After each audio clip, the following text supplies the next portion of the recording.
Você estudou até que ano? Até o 9. Aí eu parei para estudar, para trabalhar. E você precisa voltar a estudar, viu? Eu Você é pretendo muito voltar. novo, você é muito novo.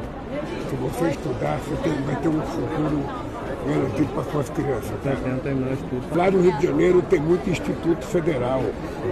Vou cuidar de mandar alguém lhe procurar para discutir a sua volta à escola. Pelo amor de Deus, não pare de estudar. O presidente Lula encerra 2025 nas nuvens. Me arrisco a dizer que, fora os ganhadores da Mega Sena da virada, Lula é atualmente o brasileiro mais feliz do mundo. O cara só enxerga sucesso na economia, na política, nas relações internacionais.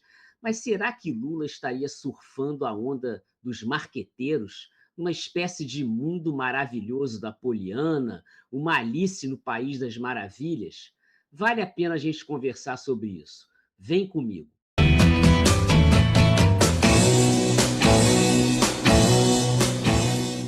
Vamos lá, gente. Eu sou Ricardo Porto, jornalista e editor do canal 60 e Blau, e nesse boletim urgente eu vou fazer uma coisa que geralmente eu não faço, uma espécie de react.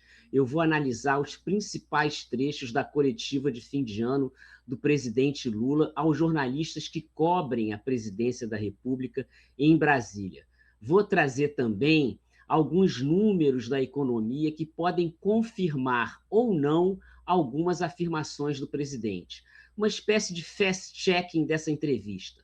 O Lula fez a última viagem do ano para a cúpula do Mercosul em Foz do Iguaçu e, na volta, cai no recesso, como quase todo mundo, né? E só volta às atividades na segunda semana de janeiro. Na coletiva do dia 18, o Lula estava solto, alegre, como se o governo de 2025 tivesse voado no céu de brigadeiro. Ele repetiu números auspiciosos do pleno emprego, da inflação mais baixa em 4 anos. O Lula foi o cara. Vocês percebem que, pelo resultado, todo mundo aqui foi treinado para bater pênalti. E nós não erramos nenhum pênalti. Se vocês analisarem as projeções feitas no começo do ano para o que aconteceu no final do ano, vocês vão perceber que todas as projeções foram erradas. Mas olha, jornalista nenhum vai à coletiva para agradar a autoridade, a não ser que seja orientado para isso, né?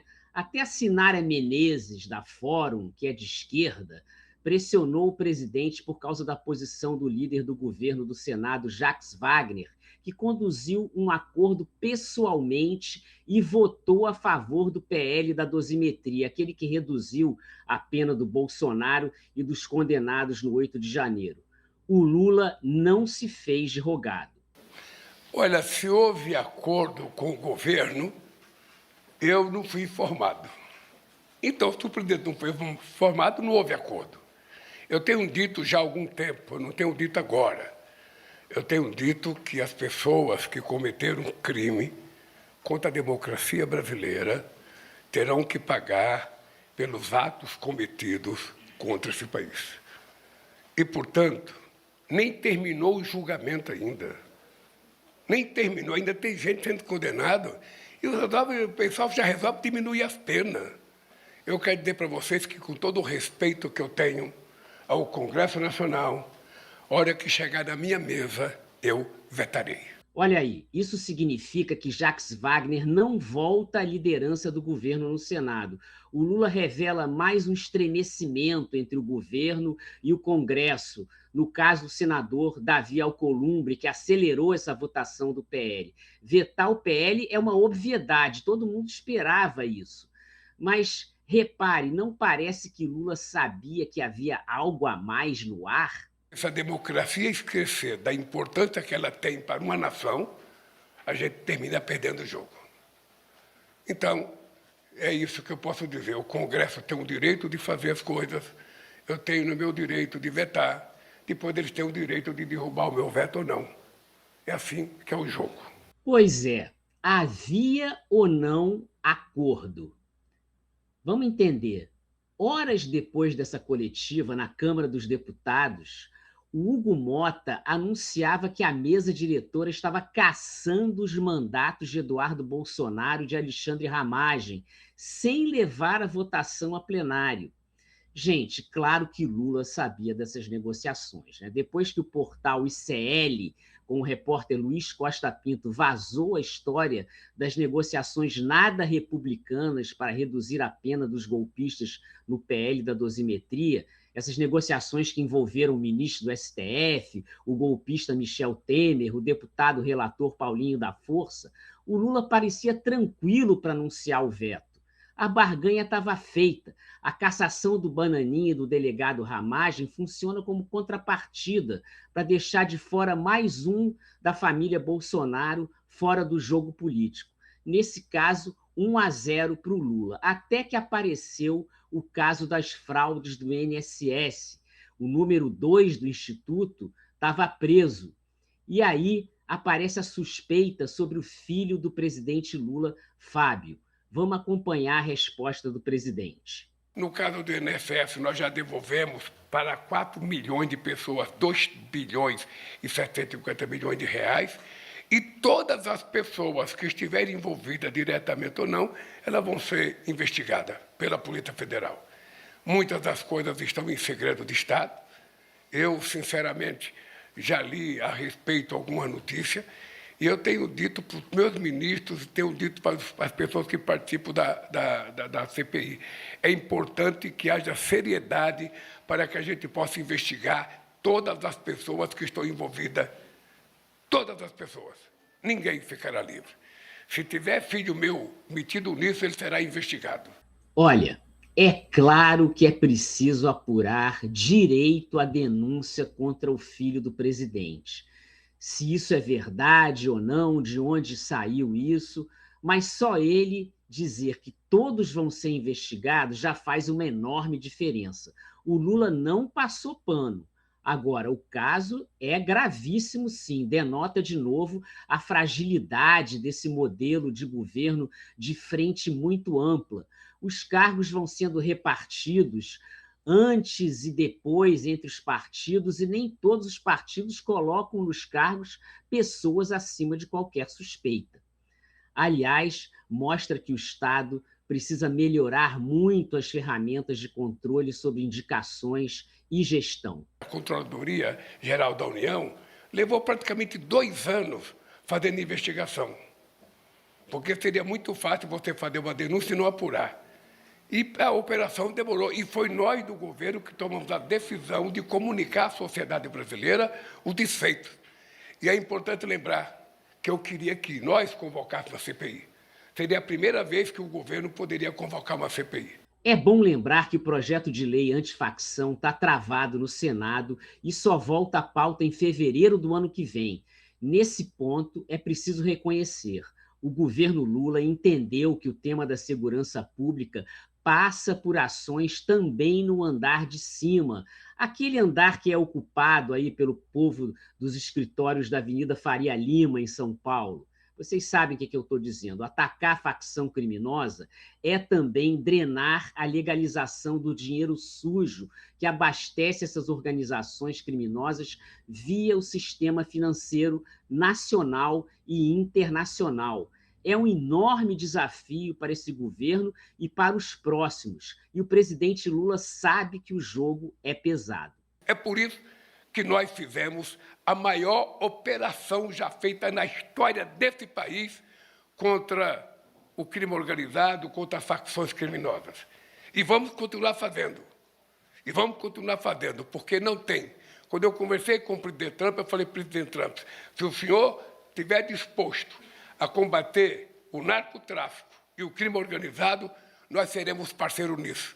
E pedi para ele: você pode começar nos entregando alguns brasileiros que a gente sabe que pertencem, sabe, ao narcotráfico, a pessoas que contrabandeiam o petróleo e que moram em Miami.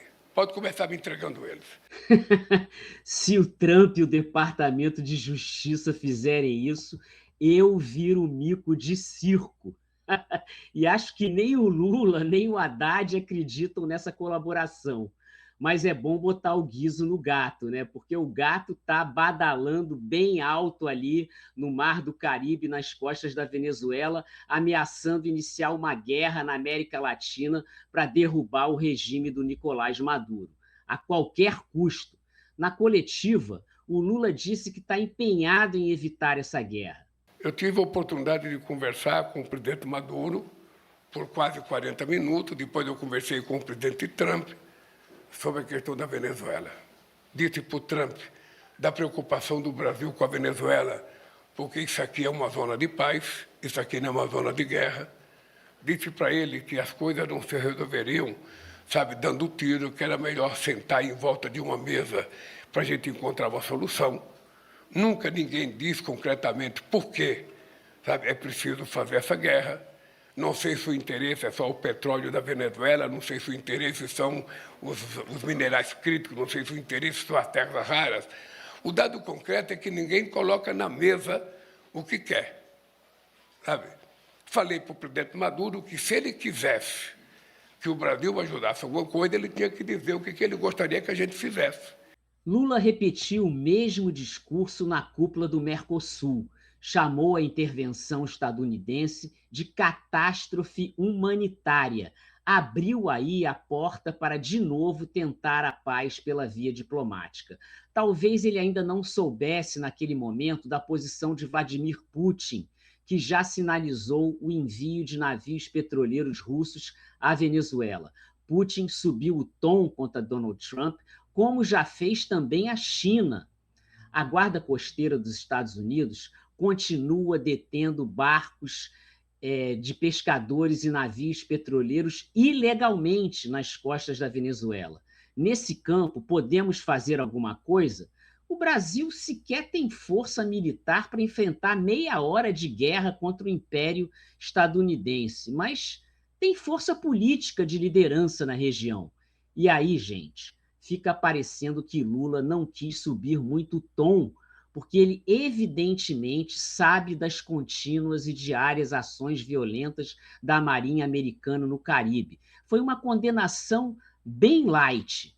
Os Estados Unidos deslocaram para o Caribe a maior operação militar marítima dos últimos anos. A expectativa de declaração formal de guerra por parte de Trump não deve demorar. Isso vem assustando até os congressistas estadunidenses. Lula sabe muito bem o que está se passando, como sabe que Trump está sofrendo internamente com a crise econômica, um resultado desastroso da política de taxação das importações. Há ainda uma crise política interna, com o partido de Trump sendo derrotado em várias eleições locais. Trump está sendo ridicularizado. Isso conta na mesa de negociação. Repare só nessa observação do presidente. Eu fico sempre preocupado com o que está por detrás, sabe? Porque não pode ser apenas a questão de derrubar o Maduro. Quais são os interesses outros que a gente ainda não sabe? Eu tentei fazer a paz do Chaves com Bush durante 8 anos. Eu criei um grupo de amigos da Venezuela para poder garantir que houvesse um referendo lá, porque já naquele tempo o governo americano queria fazer intervenção na Venezuela. E eu até brincava com Bush, brincava com o Chaves, ou seja, eu falava para o Chaves, essa briga de vocês não é verdadeira, porque se o Bush quisesse brigar com você de verdade, ele estancava a importação do petróleo de vocês. Tem, afinal de contas, 14 refinarias nos Estados Unidos. E se o Chaves também estivesse falando a verdade, ele trancava a exportação. Mas nenhum dos dois faz nada, ou seja, então é uma briga para enganar quem? Agora prestem bem atenção. Aqui vai 1 minutinho de aula de política do presidente Lula. O repórter pergunta sobre a aprovação do nome de Jorge Messias para o Supremo. Claro, o repórter quer saber, nas entrelinhas, das relações de Lula com os líderes do Congresso, que todos os dias só faz legislar contra o povo, alterar as propostas do governo, derrubar os vetos do presidente. Bom, um Congresso de maioria de extrema-direita que claramente está em campanha eleitoral, batendo de frente com as iniciativas do governo. E aí entra em quadra Lula, o negociador. Olha a resposta dele. Não tem nenhuma crise entre eu e a Colômbia, entre eu e Hugo Mota. Cada um representa uma instância de poder nesse país e quando tem um problema entre nós, a gente tenta em torno de uma mesa e conversa e resolve o problema. Tá? Eu continuo dizendo que eu sou agradecido ao Congresso Nacional de ter aprovado todas as coisas que nós entendíamos ser necessárias para reconstruir esse país. Então, eu termino o ano de 2025 agradecendo ao Congresso Nacional, ao comportamento do companheiro Alcolumbre, ao comportamento do Arthur Lira quando era presidente e ao comportamento do Hugo de aprovar as coisas que nos interessam. Olha, se na política houve erros, cada um de nós paga pelo preço. Se na política houve alguns erros, cada um de nós paga o preço. Essa frase vale por 1000 horas de aulas de formação política. Os senhores Alcolumbre, Lira e Mota sabem muito bem o preço que vão pagar por seus erros ali na frente. O povo já foi à rua mais de uma vez cobrar e provavelmente irá novamente em 2026. E irá às urnas em outubro. Se os caras vão aprender ou não, eu não sei. Nas entrelinhas, o Lula botou esse custo político lá em cima. Questionado sobre a saída de Fernando Haddad do governo, ele sinalizou qual vai ser a prioridade dele nas eleições majoritárias de outubro. Eu acho que nós precisamos de um candidato a governador em São Paulo forte e precisamos de um candidato ao Senado forte. Nós temos chance de fazer governador e fazer senador em São Paulo. Agora, eu não posso impor candidatura de ninguém. Eu só posso pedir para ser. Espera aí, Kátia. Você acha que um técnico de um time vai dizer qual é o jogador que vai colocar para substituir? Então, qual é a novidade? E aí, olha, a gente sabe que governar a partir de terra arrasada não é fácil. A gente também sabe que governos erram, e erram muito. E o governo Lula também errou. Errou com os povos indígenas, por exemplo, fez muito menos demarcações do que o prometido. Tem sérios problemas de confiabilidade no Ministério dos Povos Indígenas e na FUNAI. Errou em manter um financiamento altíssimo para o agronegócio. Esse agronegócio desmatador. O plano safra foi quase 3 vezes maior do que o financiamento para a agricultura familiar. O governo errou também em permitir passar a privatização da Eletrobras. Erra ao comprar facilmente o discurso da transição energética. Não adianta nomear uma comissão para dar soluções em 60 dias. O que adianta é planejar o desenvolvimento para energias renováveis, sem construção de novas hidrelétricas e sem a venda de hidrovias ao setor privado. Mas o governo também acertou e está acertando. Em primeiro lugar, recuperou o moral do país destroçado pelo desgoverno do Bolsonaro. Tirou 33 milhões de pessoas da miséria, botou para funcionar novamente os programas sociais, devolveu emprego para muita gente. O desemprego hoje é de 5,4%, baixíssimo. A massa salarial bateu recordes históricos e superou os 357 bilhões em novembro. Sim, os salários são baixíssimos também. A renda média do trabalhador bateu R$ 3.500, $641 por mês. É muito pouco.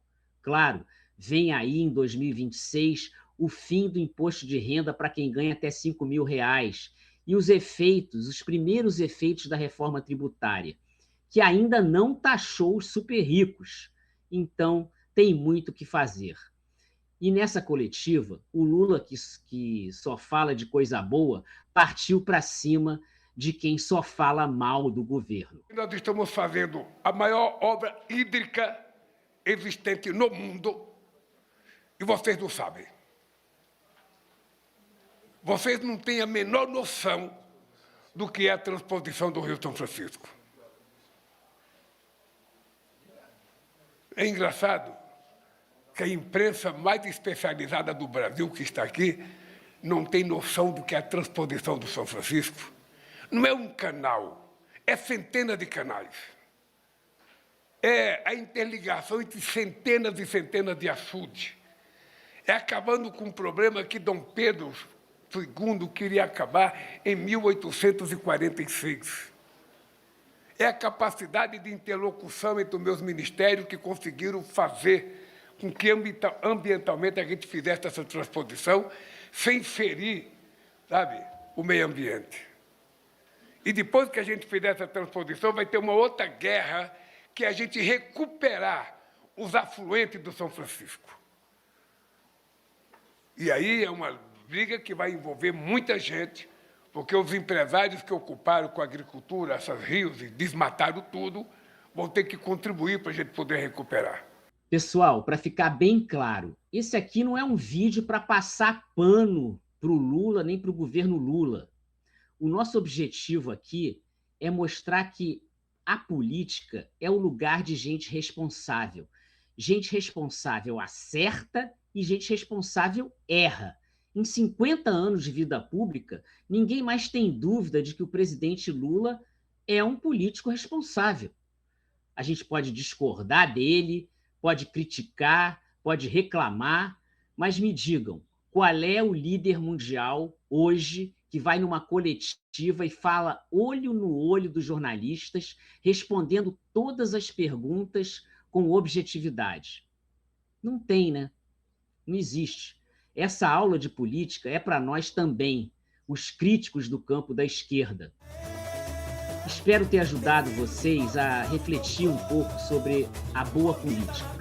Obrigado por ter chegado até aqui, ao final desse vídeo. Por favor, deixe seu like, se inscreva no canal, compartilhe esse conteúdo e vamos em frente. Até a próxima com samba e axé. Valeu!